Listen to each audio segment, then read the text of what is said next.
My name is Clara, I'm 31, and on the morning of my birthday the apartment smelled faintly of burnt toast and citrus cleaner. If you've ever had your own family forget your birthday, comment where you're reading from. The radio hummed low in the kitchen, one of those pop songs with too much bass, while I stared at my phone lying flat on the counter. 8:43 a.m. Bright screen, 0 messages from my family. Not one. The fork in my hand felt heavier than it should have, just stainless steel but turning slick in my palm. I tapped it against the plate, metallic notes sharp in the quiet room.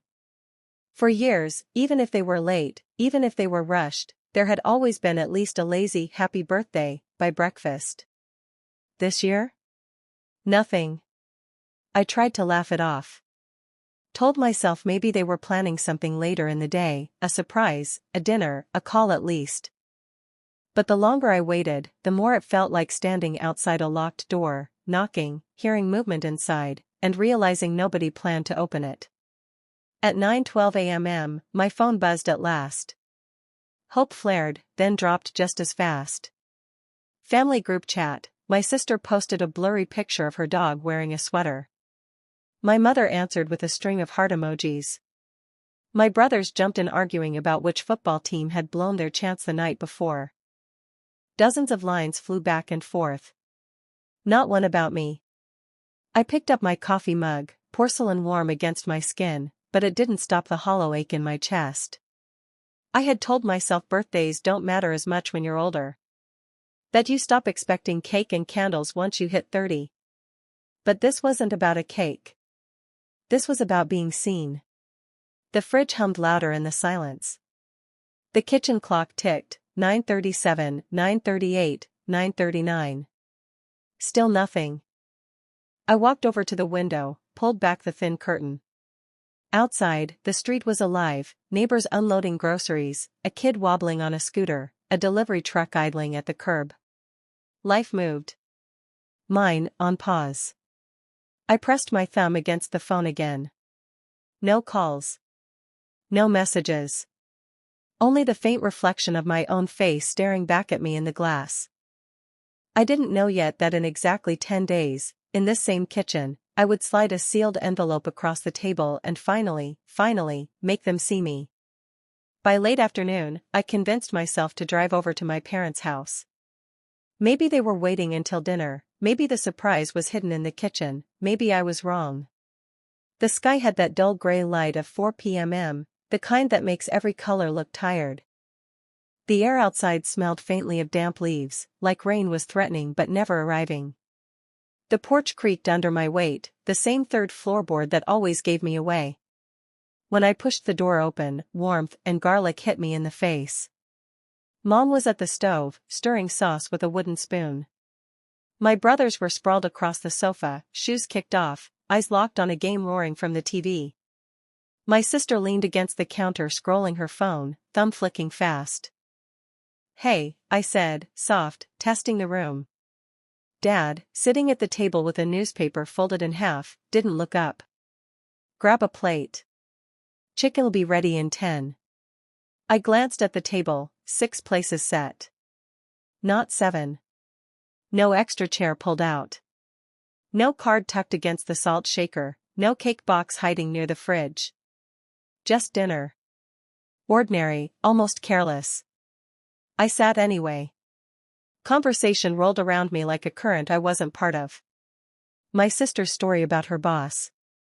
Dad's irritation with the neighbor's fence. One brother cracking up about his friend's car breaking down. Forks clinked, voices overlapped, laughter burst. Not one pause. Not one look toward me. At 4:47 p.m., I excused myself to the bathroom.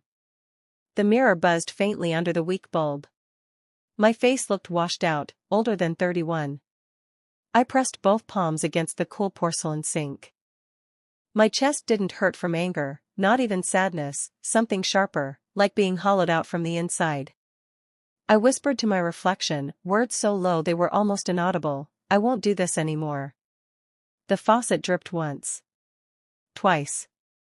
A metronome against the silence. I wiped my face with a scratchy hand towel, breathed deep, and stepped back out. When I left later that evening, the porch light flickered. I looked back once at the glowing windows of the house I'd spent 3 decades walking into. For the first time, it didn't look like home. It looked like someone else's place, and me just passing through. Something inside me shifted. Not enough to break free, but enough to begin. It wasn't just one birthday. It was years. At 16, I had begged them to come to my school play. They showed up 20 minutes late, sat through half an act, then slipped out early because my brother had scraped his knee at soccer. My only scene, 2 lines, barely 60 seconds long, played to an empty row where their faces should have been. At 21, graduation day, I walked the stage in my black gown, diploma trembling in my hands. They clapped politely, but before I'd even crossed the courtyard, they were hurrying off. My sister's boyfriend had thrown together a backyard barbecue. She got fairy lights, burgers, laughter echoing into the night. I got a card under my bedroom door the next morning, "Proud of you, love Mom and Dad." When I turned 25, I baked my own cake. Chocolate, thick frosting, uneven layers. At midnight, I stuck a tea light candle into the top, lit it, and blew it out alone. I told myself it was fine, that adults don't need parties. But I still caught myself whispering a wish into the empty kitchen air. By 28, I was wiring money to my parents every other month. $200 when the heater broke. $350 when Mom claimed the insurance premium spiked. $1,100 after a storm ripped shingles off the roof. Each time, she'd say, "We'll make it up to you." They never did. My sister got surprise spa vouchers and photo albums. My brothers got sports tickets, new jackets, Dad's loud Facebook posts, "So proud of my boys." And me? I was the background. Driver, problem solver, lender. Quietly useful. Quietly invisible. And each omission chipped away at me. The Thanksgiving photo posted online where my shoulder was cropped out. The Christmas gift exchange where my box went unopened until the next day. The vacation itinerary emailed to everyone, except me. I had told myself not to overthink, not to keep score. But there was a ledger in my head anyway, every transfer, every forgotten call, every empty seat. And with each mark, it became clearer. This birthday wasn't an accident. It was confirmation. Proof that in their version of family, I had become the ghost. And what's at stake now isn't balloons or candles. It's whether I exist in their story at all. The morning after my birthday, I sat at my desk with a mug of coffee cooling in my hands. The cursor blinked on an empty email draft, but my eyes kept darting back to my phone. The family group chat glowed on the screen, lines of text I'd read a dozen times. September 14th. My birthday. The thread was buzzing, just not about me. At 7:52 p.m., my sister wrote, "Don't forget, barbecue next Sunday, who's bringing what?" At 7:56, one brother replied, "I'll bring beer." At 8:02, the other, "I'll grab chips." Who's on sides? At 8:15, Mom posted a photo of raw chicken marinating in a bowl, captioned with a smiling emoji. I scrolled slower, waiting for the moment someone might have noticed the date. Nothing. At 8:26, my brother added, 7 mouths, right? Clara too? And Mom's reply, "She'll come. She always does. Always. Not invited. Not remembered. Just assumed." I clicked print. The machine word, warm paper sliding into the tray. Black ink on white, time-stamped, undeniable. I underlined the key lines with a red pen, my hand steady for once. I slipped the sheet into a clear folder. The plastic edges felt cold against my fingertips. For years I had told myself omissions were accidents, that love was implied even when it wasn't said out loud. But holding that page, the silence around my name, it wasn't accidental. It was evidence.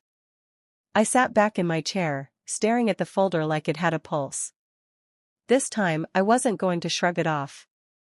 My voice came out steady in the empty room, spoken to no one but myself. I make a choice. 2 days later, I met my cousin, the one who worked in accounting, at a cafe downtown. The place smelled of burnt espresso and cinnamon sugar, the kind of air that clung to your clothes. I slid into the booth at 10:11 a.m., the folder pressing against my hip like a hidden weapon.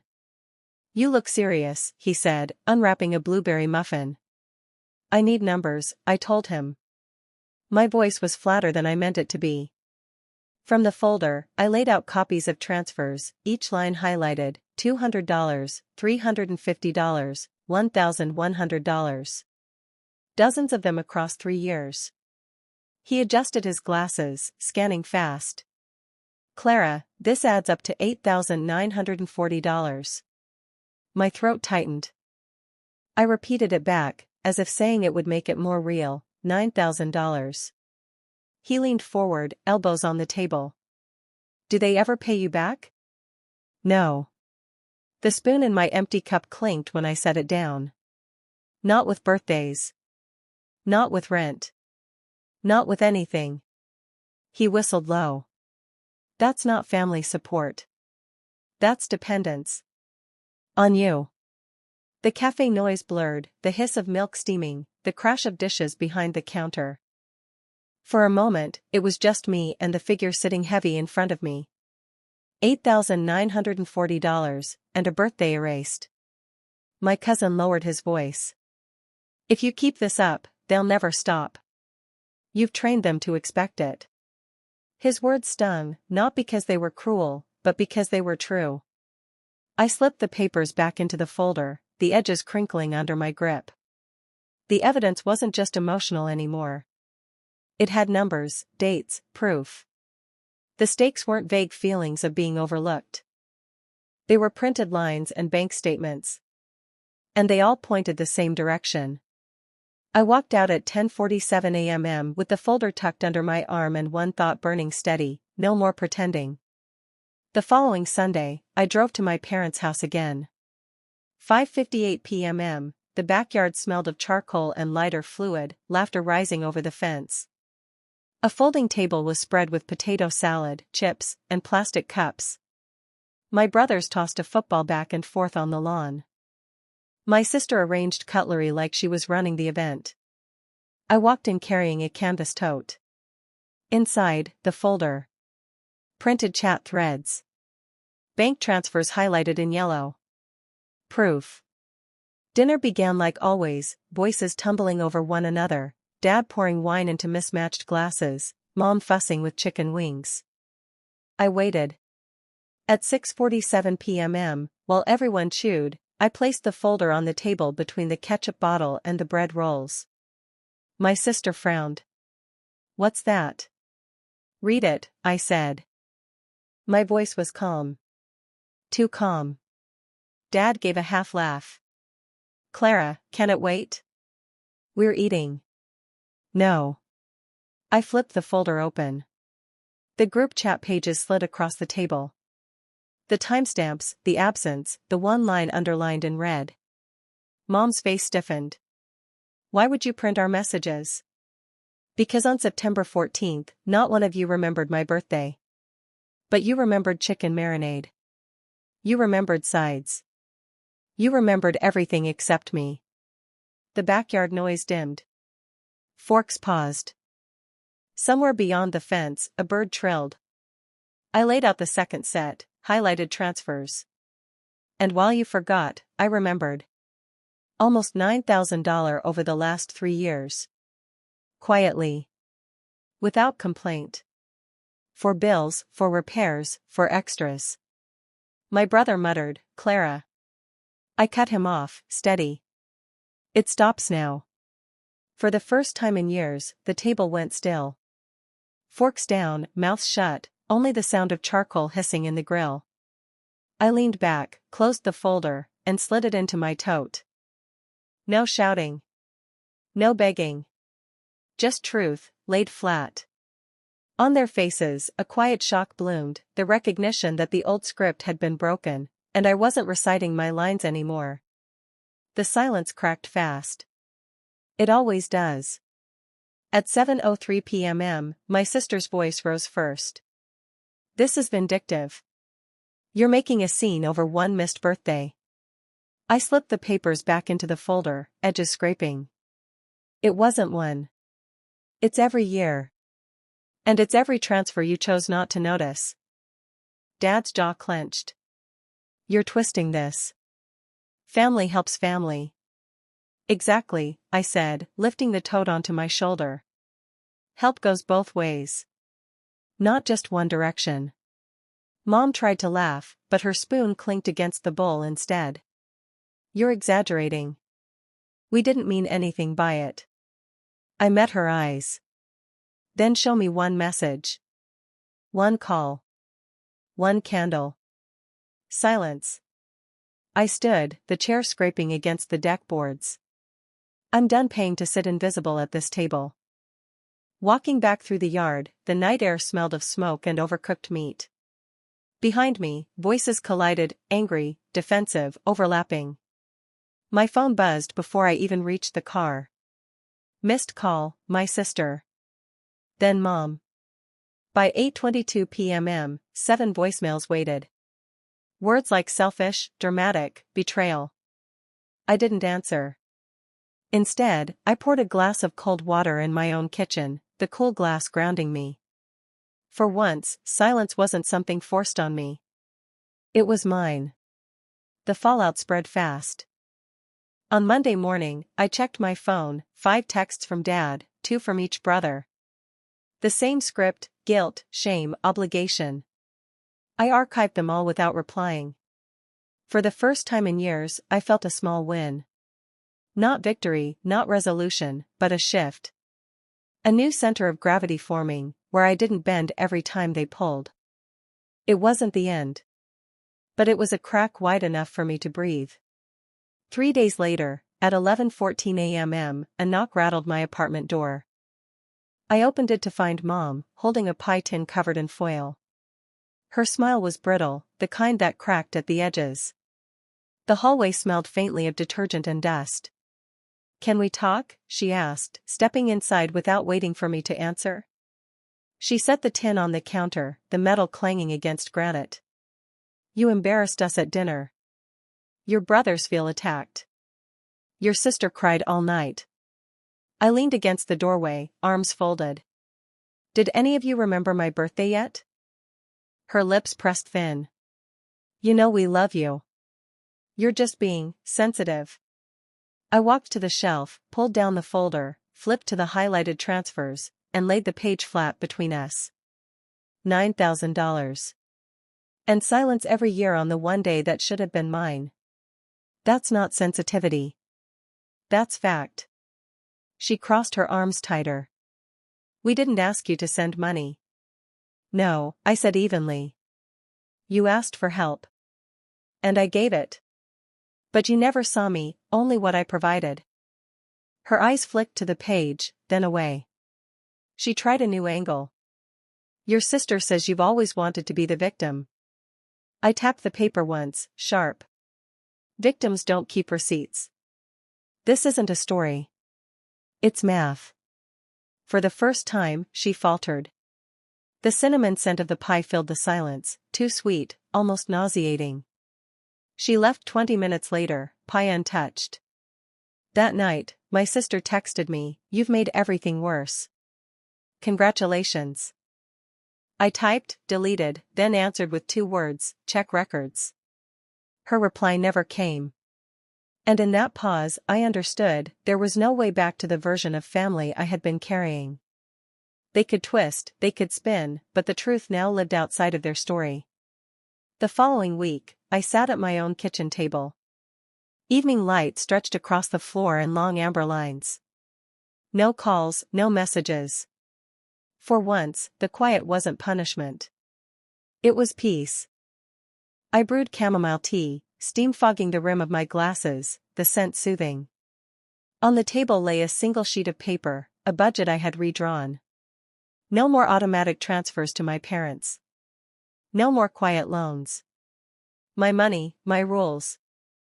At 7:42 p.m., my phone lit up, my brother's name. Then my sisters. Then Mom's. One by one, the calls stacked like dominoes. I watched the screen go dark again, untouched. Instead, I opened my journal. On the first page, I wrote. 3 months, save for myself. 6 months, travel. A year, new apartment with sunlight. Small steps. Mine alone. I didn't hate them. I didn't wish them harm. But the door was closed now, not slammed in anger, simply latched with certainty. They had forgotten my birthday. I would not forget myself. When I turned off the light that night, the apartment was still. No echo of their voices, no weight of their demands. Just calm. Just me. And for the first time in 31 years, that was enough.